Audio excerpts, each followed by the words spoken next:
I believe that Singapore can be, as Liu Kang and our pioneer artists believed, the leading art center in Southeast Asia. Singapore is an increasingly important destination for the arts. We are seeing more articles on this in regional and international media. Our arts calendar is more vibrant than ever. Earlier this year, we had a very successful Singapore Art Week, as well as the Singapore Biennale. And as I speak, the Mosaic Music Festival is running at the Esplanade. Later this year, we can look forward to the inaugural Singapore International Festival of the Arts, the Heritage Festival, the Night Festival, which is a night at the museum, as was suggested by member Mr. Arthur Feng, and the Writers' Festival. We need to maintain and expand our reputation as a top-notch destination for arts and culture. Updating our capabilities and museums is part of that picture, and I've explained what we are doing earlier. Of course, we have to do more than that, and the crown jewel of our performing arts landscape is the Esplanade. Incidentally, CNN just ranked it as one of the top 15 most beautiful concert halls in the world, so it's something that we can be very proud of. After more than 10 years of operations, we want to refresh this national icon. So we will refit the Esplanade to upgrade its existing spaces and also set up a new theatre mainly for children. Altogether, we will invest more than $65 million into the museums and our cultural institutions. This does not include several major projects which we are already undertaking. For example, we can look forward to the reopening of the Victoria Theatre and Victoria Concert Hall in August this year. And of course, we have the National Art Gallery, which will be opening in late 2015. So there's a lot that we are doing for conservation, for capabilities, for programming, new collections, and also infrastructure upgrade this year and next year. Beyond infrastructure, Mr. Baey Yam Keng and Mr. Arthur Fong rightly said that we need to look into the entire ecosystem of arts and culture. And there are two main groups that we are committed to developing, our artists and our audiences. These are not mutually exclusive. Singaporean artists will benefit from a larger audience of art lovers. In turn, more local talents will emerge from a strong culture of arts appreciation. So it's a virtuous cycle. Let me speak first on supporting local artists. Since the launch of NAC's, the National Art Council's new grants framework, we have committed over 14 million in funding for our local artists and arts groups. This is 30% over what was committed in the same period last year. Rather than wait for artists to apply, NAC works with them proactively to discuss their development. We fund programs like structured training and apprenticeships. We also provide holistic support for our arts groups. We recognize the challenge of rising costs, and we see their long-term potential for growth. So we provide grants for organization development. We are also working hard to profile our artists on the international stage. Singaporean artists already participate in many overseas arts fairs, artist residencies, and more. The Singapore Festive Arts in France, London Book Fair, the Venice Biennale are just some examples. But I believe more can still be done. So MCCY will provide $20 million over the next 5 years to give our artists more opportunities to perform and showcase their works overseas. When our artists perform overseas, they are also flying the Singapore flag.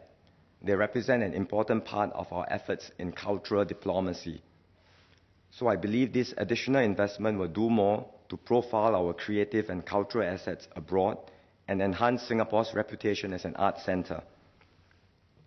It will also be helpful for our own artists as they gain more exposure through international exchanges and seek to broaden their audiences overseas. And this is something which Mr. Baey Yam Keng had highlighted in his speech earlier about the limits of our small market. And I believe by giving support to our artists, they can broaden their audiences and reach out to more people. Mr. Baey also spoke earlier about creating art with an authentic Singapore voice. And he mentioned Ilo as a very good example. If you ask artists and Singaporeans now to list what they feel to be Singaporean art, I think it's not so easy to do so. But when you look at an art performance, you listen to music or watch a film or see an art piece, you can see something distinctively Singaporean about its character and spirit. We want to strengthen this process of creating Singaporean art. And having more international exchanges will enable our artists to grow, mature, and develop their own distinctive styles that reflect our Singaporean identity. As these artists do well and gain recognition abroad, I'm sure Singaporeans will also take pride in their achievements, and I believe this will in turn motivate our artists to create more authentic and exciting work that not only resonates with local audiences, but also has universal appeal. Besides supporting our artists overseas, another key approach is to have our public spaces filled with art. We want art to be part of our cityscape. Good public art opens a window into the character of a city. It transforms the spaces around us and the way we engage with the environment. We want the streets of Singapore to stand out not only for their skyscrapers, but also for their beauty and creativity. I'm glad to share that more spaces are opening up for street art in Singapore. This has already started to happen at the Aliwal Art Centre in the heart of Kampong Glam, and in sections of the rail corridor, which holds many precious memories for Singaporeans. And we are studying the possibility of more spaces to follow in neighborhoods around Singapore. We are also investing in other forms of public art like murals and sculptures around Singapore. This is not new. The government has administered different schemes over the years to encourage public art. One example is URA's Art Incentive Scheme, which ran from 2005 to 2012, and it has helped to introduce public artworks in the downtown area. We want to do even more for public art in different spaces, including those outside the central region. So I've decided to set up a public art trust to commission, display, promote, and maintain public artworks. The trust will receive donations from patrons of the arts, and we will match these donations dollar for dollar through the Cultural Matching Fund. The trust will give more opportunities for artists, especially Singaporean artists, to integrate their work into the built environment.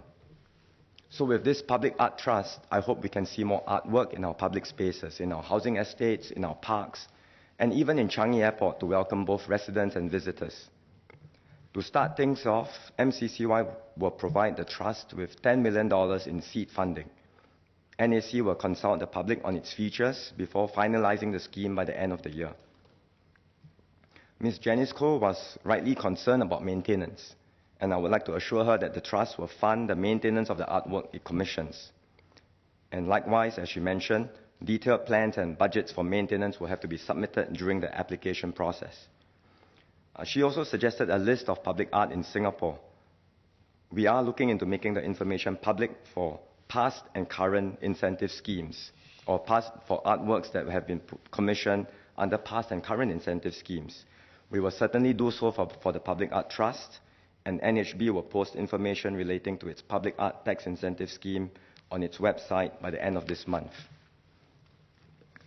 For the community to embrace the arts, they must not only look but participate. That's why MCCY is committed to helping the arts flourish in neighborhoods all across the island. We do this through community-friendly spaces like libraries and community centers, which we call community nodes for arts and culture. These are places which all can gather to enjoy performances, workshops, and more. Community nodes already exist in Siglap South CC, the Woodlands Regional Library, and the Kallang CC, as you can see in the slide. This year, NAC will be rolling out new nodes at the Jurong and Tampines Regional Libraries.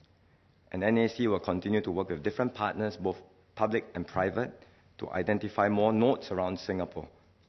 By 2025, we aim to have 25 community nodes distributed across the island. This will take the arts within easy reach of Singaporean households.